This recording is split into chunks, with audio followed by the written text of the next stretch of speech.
नमस्कार दोस्तों, प्रखर इंडिया यूट्यूब मंच पे आपका स्वागत है। बहुत बड़ी खबर आ चुकी है देश की सबसे बड़ी अदालत सुप्रीम कोर्ट को लेकर। सुप्रीम कोर्ट के सबसे बड़े जज, मुख्य न्यायाधीश, चीफ जस्टिस ऑफ इंडिया जो वर्तमान समय में संजीव खन्ना जी हैं, इनको लेकर। और आप सब लोग जानते हैं, जब से बीजेपी की सरकार बनी है, तमाम संवैधानिक संस्थाओं को बीजेपी की सरकार और मोदी और शाह ने अपने कंट्रोल में ले लिया है। जैसे चुनाव आयोग का तो मामला आप देख ही रहे हैं, आपके सामने है साक्षात। चुनाव आयोग किस तरह से बीजेपी के लिए काम करता है, आरोप लगते हैं, आरोपों का जवाब तक नहीं देता। मोदी शाह जिसको चाह ले उसको चुनाव आयोग का अधिकारी बना दे, यही सत्यता है। ईडी के ऊपर तमाम नियम बदले गए, विपक्षी नेताओं के ऊपर ईडी की कार्यवाही के लिए। आप खुद सोचिए, आप बीजेपी के हैं तब भी क्या बीजेपी के नेताओं के ऊपर ईडी की कार्यवाही हो रही है? सीबीआई का मामला आया सामने, इनकम टैक्स की रेड उसके यहां पड़ती है जो विपक्ष का नेता होता है या जो मोदी और शाह के पास नहीं जाता है गुलामी करने के लिए। तो एक और ऐसी संस्था है जहां पर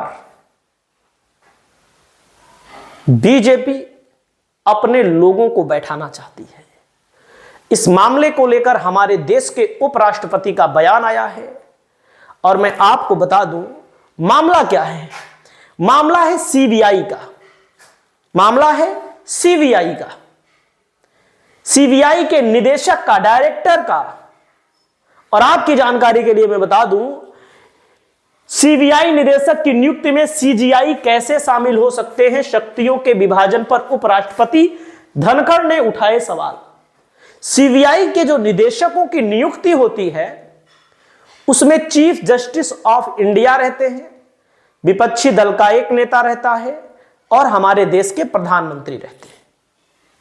जैसे वर्तमान में अगर हम बात करें तो राहुल गांधी रहेंगे विपक्षी दल के नेता के तौर पर, chief justice of India Sanjiv Khanna ji रहेंगे और मोदी जी रहेंगे। इस मामले को लेकर के उपराष्ट्रपति धनखड़ ने सवाल उठाया है।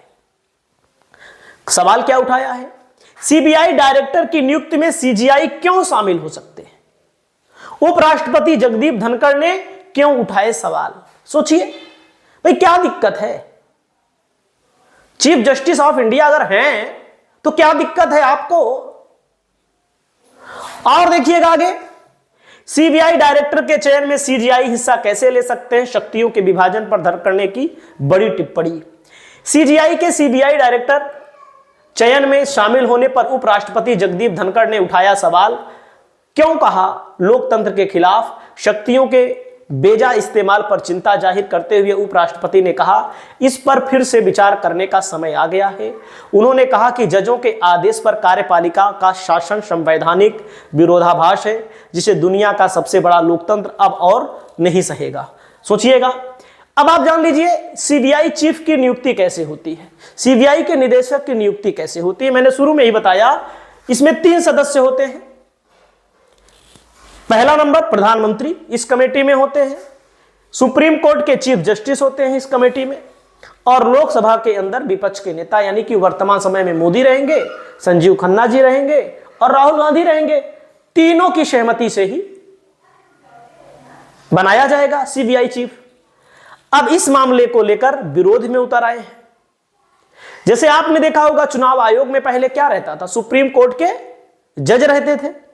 सुप्रीम कोर्ट के जज के अलावा प्रधानमंत्री जो वर्तमान समय में मोदी है, देश का प्रधानमंत्री रहता था और विपक्ष का नेता रहता था, विपक्ष का नेता जैसे। लेकिन अभी वक्त में की क्या प्रक्रिया है?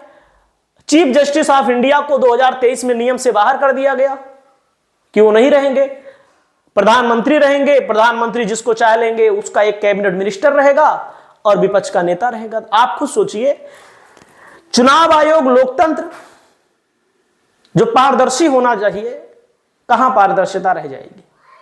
कहां रह गई पारदर्शिता? राजीव कुमार के ऊपर तमाम सवाल उठे पिछले कार्यकाल में उनके, उनके कुछ हुआ? विपक्षी नेताओं के ऊपर जैसे शिकायत आती है छापा पड़ जाता है चुनाव आयोग का। आपने देखा होगा हाल में मिल्कीपुर में उपचुनाव हुआ, समाजवादी पार्टी आरोप पे आरोप लगाती रही, आम आदमी पार्टी आरोप पे आरोप लगाती रही। हरियाणा और महाराष्ट्र का चुनाव एक साथ होना चाहिए था कि नहीं होना चाहिए था? इसके पहले होता था। महाराष्ट्र में किस प्रकार से बीजेपी ने धांधली की, सब चुनाव आयोग की मिली भगत के बिना तो हो नहीं सकता। तो इस मामले को लेकर आप देखिए, चीफ जस्टिस ऑफ इंडिया को एक और जगह से, संवैधानिक संस्था से, उसकी चयन प्रक्रिया से निकालने के संबंध में बयान आ रहे हैं। आपकी क्या राय है? बीजेपी सरकार पर अगर ऐसा फैसला होता है तो ऐसे कितने फैसले होंगे? कमेंट करके जरूर बताइए।